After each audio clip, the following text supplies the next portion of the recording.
तो कोई तुम पर क्रोध करे, कोई तुम्हें गाली दे, तितिक्षा और शांति,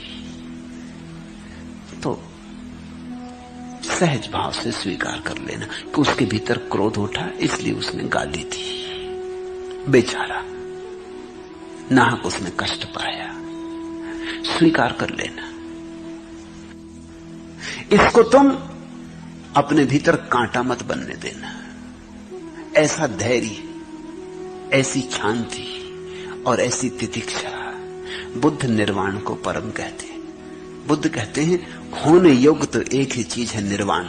बाकी जो होता है उसको तो स्वीकार कर लेना। किसी ने गाली दी, किसी ने प्रशंसा की, किसी ने कहा बड़े सुंदर, किसी ने कहा बड़े कुरूप, ये सब कुछ होने जैसा नहीं, इसका कोई मूल्य भी नहीं है।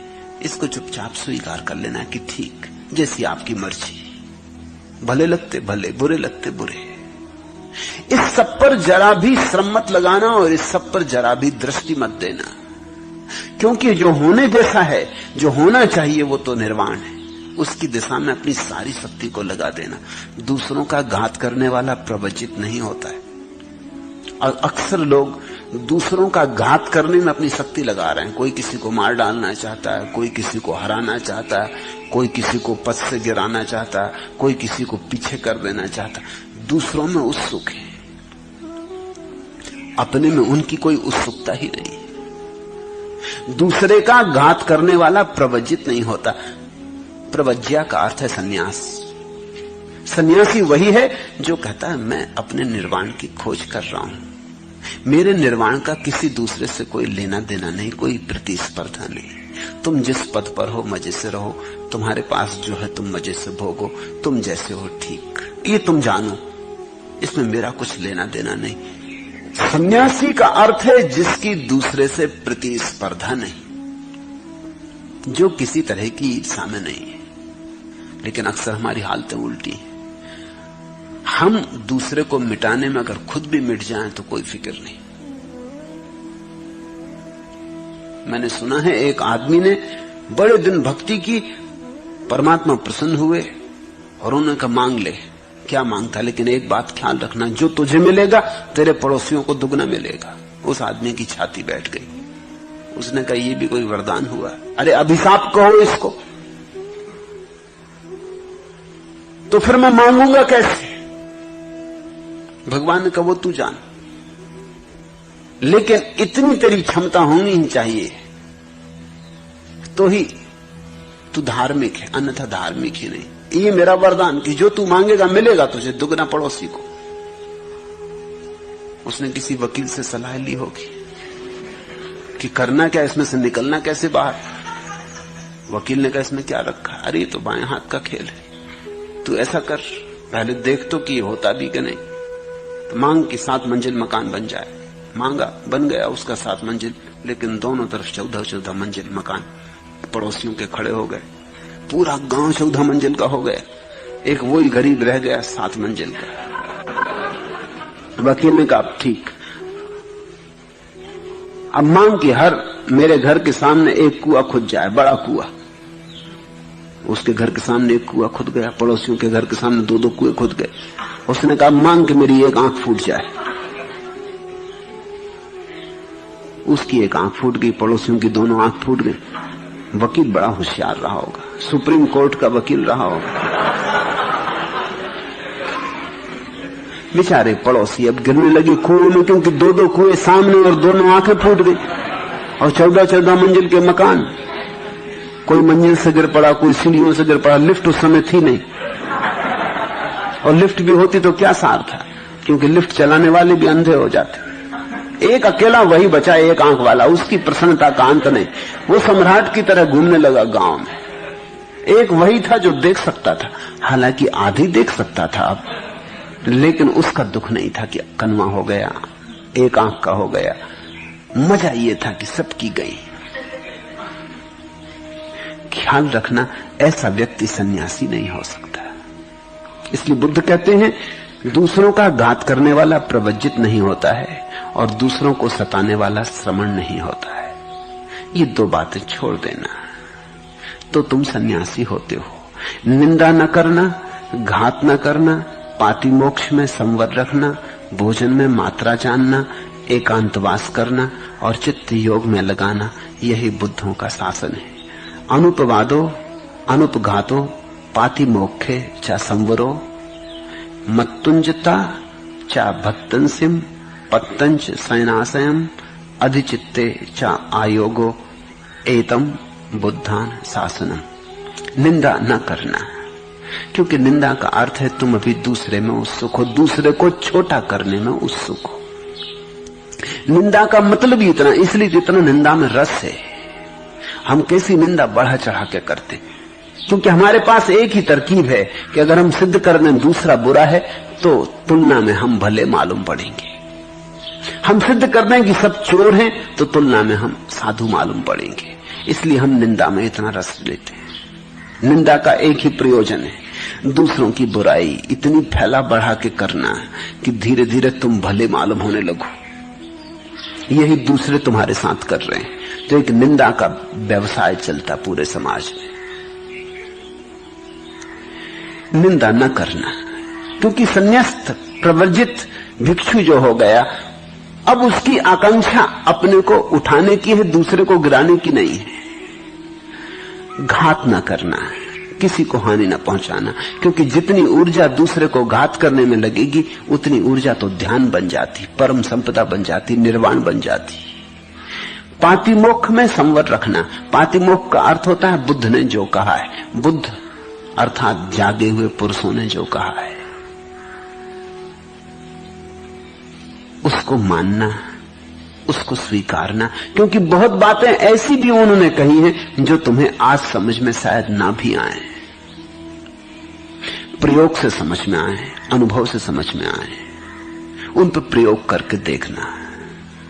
प्रयोग बिना किए निर्णय ना लेना, हां या ना कुछ भी नहीं, जिसको वैज्ञानिक हाइपोथेसिस कहते हैं कि कोई चीज की कल्पना। किसी ने कहा कि कमरे में कुर्सी रखी, हमने कहा कि ठीक है, खोजने की दृष्टि से मान लेते हैं।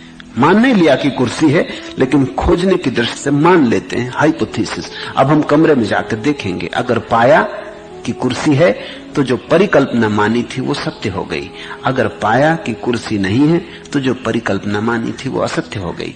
लेकिन इसका नाम विश्वास नहीं है। हाइपोथेसिस का इतना ही मतलब है प्रयोगार्थ स्वीकार कर लेते हैं कि ठीक है। तो जो बुद्ध पुरुषों ने कहा है पातिमोक्ष, जो जो उन्होंने कहा है उसमें सभी तुम्हारी समझ में आएगा भी नहीं, क्योंकि तुम्हारी समझ सारी चीजों के अनुभव से भरी भी नहीं है। तो विश्वास की जरूरत नहीं है, प्रयोगार्थ स्वीकार कर लेना। भोजन में मात्रा जानना। बुद्ध को ये बात बार बार कहनी पड़ी, भोजन में मात्रा जानना। उस समय ये बड़ा भारी सवाल था। एक तरफ लोग थे जो खूब खाए जा रहे थे, जो सदा से हैं, और उस समय एक और पागलपन पैदा हुआ था। दूसरी तरफ लोग थे जो उपवास किए जा रहे थे। इन दोनों ने आदमी को विक्षिप्त कर रखा था। या तो ज्यादा खाने वाले लोग या न खाने वाले लोग। ज्यादा खाने वाले लोग शरीर को मिटाए ले रहे थे और शरीर के साथ मूर्छित हुए जा रहे थे। न खाने वाले लोग शरीर की हत्या किए दे रहे थे और ऊर्जा इतनी क्षीण हुई जा रही थी कि ध्यान का कोई उपाय न था। तो बुद्ध हर चीज में मात्रा के लिए कहते हैं कि मात्रा जानना, मध्य में रुक जाना, अति मत करना, अति सर्वत्र वर्जेत, एकांत वास करना, और जहां मौका मिले, जैसी सुविधा बने, वहां अकेलेपन को खोजना। क्योंकि तुम्हारे भीतर जो पड़ा है, जब तुम अकेले होगे तभी उसे देख पाओगे। दूसरे की मौजूदगी तुम्हें बाहर ले जाती है। भीड़ में भी रहो तो भी अकेले रहना, ये बुद्ध का उपदेश है। और चित्त योग में लगाना। अभी चित्त संसार में लगा है, भोग में। धीरे धीरे इसकी ऊर्जा को हटाना वहां से, धीरे धीरे रत्ती कर करके, बूंद कर करके इसे ध्यान में, योग में, मोक्ष में लगाना। यही बुद्धों का शासन है। ये सूत्र भी, ये अंतिम सूत्र बुद्ध ने एक परिस्थिति में कहे थे, वो मैं आपको दोहरा दूं। जंगल में बुद्ध बैठे हैं ध्यान करने, और एक सर्पराज, सर्पों का राजा फन फैला के खड़ा हो गया। उसने झुक के बुद्ध के चरणों में प्रणाम किए। बुद्ध ने आंख खोली। उन्होंने कहा, महाराज, क्योंकि देखा उसके माथे पर अद्भुत मणि जो सिर्फ नागों में, सम्राटों के माथे पर होती। तो बुद्ध ने कहा, महाराज क्या चाहते? तो उस नाग ने कहा, मैं जन्मों जन्मों से भटक रहा हूं,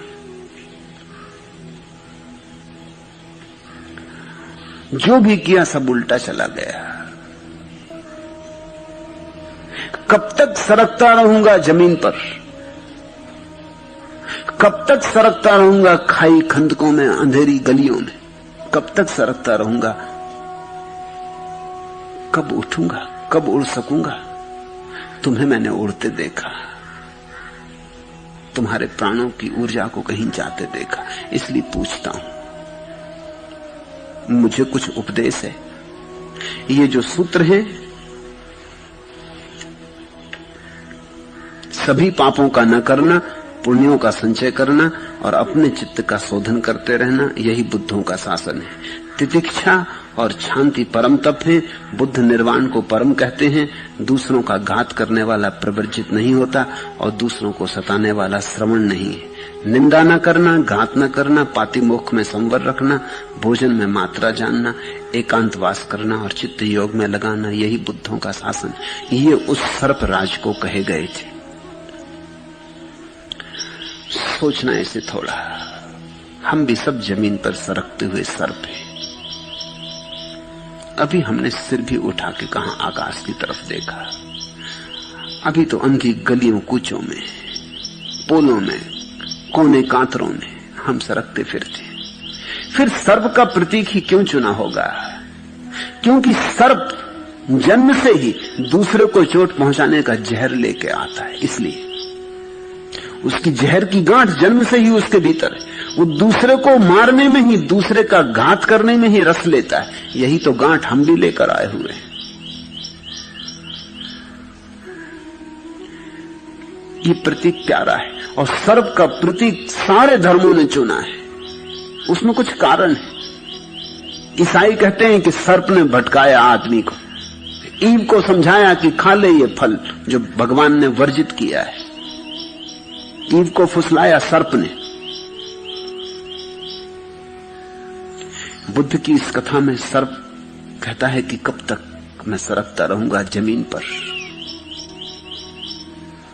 हिंदू कहते हैं कुंडलनी जो ऊर्जा है मनुष्य के भीतर, वो सर्पाकार है। वो सर्प जैसी जब उठती है फन उठा के, तो उसका फन जब चोट करता है सहस्त्रार में, तो सारे कमल खिल जाते। सर्प का प्रतीक आदमी के बहुत करीब है। उसमें कई खूबियां हैं। पहली बात उसकी खूबी है कि सर्प बहुत चालाक। उस चालाकी के कारण ईसाइयों ने उसका प्रतीक बनाया कि उसने स्त्री को भरमाया, ईव को समझाया और अदम को ईश्वर के बगावत में जाने का प्रोत्साहन दिया। सर्प बड़ा शैतान, क्योंकि बड़ा चालाक प्राणी है, बड़ा चालबाज, भरोसे का नहीं। उस प्रतीक का उपयोग किया। बुद्ध की इस कथा में सर्प का प्रयोग हो रहा है इस अर्थ में कि सबकी दशा ऐसी है कि हम जन्म से ही जहर की ग्रंथि लेके पैदा हुए, दूसरे को चोट पहुंचाने में ही समाप्त हुए जा रहे हैं। दूसरे को मार डालने में ही हमने अपना जीवन समझा है, इसलिए। लेकिन एक दिन सर्प भी थक जाता है। तुम कब थकोगे? एक दिन सर्प भी बुद्ध से पूछता है कि मैं कब तक ऐसे ही सरकता रहूंगा, तुम कब पूछोगे? इसलिए प्रतीक चुना। हिंदुओं ने प्रतीक चुना है कि सर्प जब खड़ा हो जाता, तो सर्प की बड़ी खूबियां हैं। उसमें हड्डी होती नहीं, उसके पास हड्डी बिल्कुल नहीं, लेकिन सर्प खड़ा हो जाता बिना हड्डी के। होना नहीं चाहिए वैज्ञानिक ढंग से, लेकिन सर्प पूंछ के बल खड़ा हो जाता है फन उठा के, और उसके पास कोई हड्डी नहीं है। तो चमत्कार है। ऐसा ही चमत्कार मनुष्य के भीतर घटता है कि जो ऊर्जा काम ग्रंथ में पड़ी है, बिना किसी सहारे के, बेसहारे, बिना माध्यम के खड़ी हो जाती, सर्प जैसी। फन जाके चोट करता ऊपर और आखिरी केंद्र खुल जाता। इसलिए हिंदुओं ने